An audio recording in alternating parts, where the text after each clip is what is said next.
A Twitter from the Atlantic by Barrie Mahoney. The telemarketing plague. Do you receive endless email spam messages advertising all kinds of competitions, pills and potions, and in particular Viagra? The Viagra ones are particularly sinister, I find. After all, do they know something that I don't? They are, of course, easily dealt with by using the delete button, and some email providers also provide very sophisticated software that will weed out some of the most annoying and offensive messages and blast them into the ether.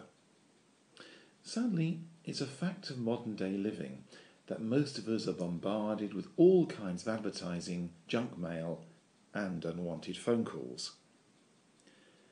The Spanish love their mobile telephones, and it is customary for all businesses, government offices, banks and services to ask for a mobile telephone number. I realised long ago that this was mainly a ploy to sell future services, and as a result I usually give an old mobile phone number that I never use anyway. However, it is the endless and uninvited calls to my new mobile phone, when I've only given that number to family and friends, that I find the most annoying. This morning, we've received a total of 4 uninvited calls to our 2 mobile phones, as well as the home line, and that was before coffee.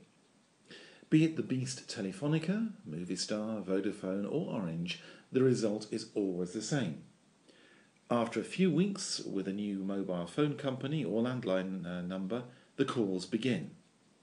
These calls used to be mainly to tempt us away from one phone operator to another by offering additional services or a special offer, some of which were quite useful.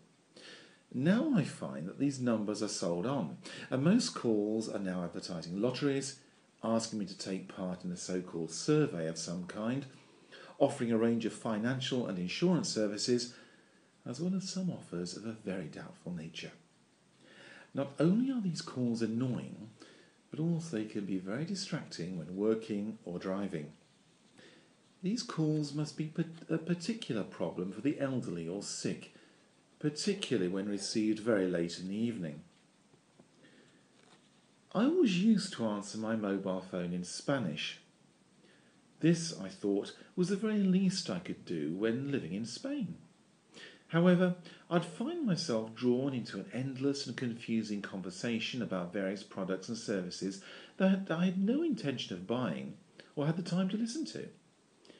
I'm also well aware of the number of salespeople who are desperate to make a living and earn a very tiny income from such calls. Somehow it also seemed impolite to cut off the caller, and I have in the past tried to be patient and courteous with them. My attitude has now changed. Whenever I receive a mobile phone call, I now always answer in English.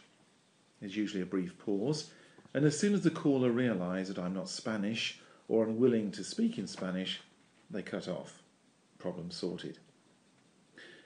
Sadly, my new approach has still not solved the problem of the phones ringing late into the night, and short of switching them off, there must be another way.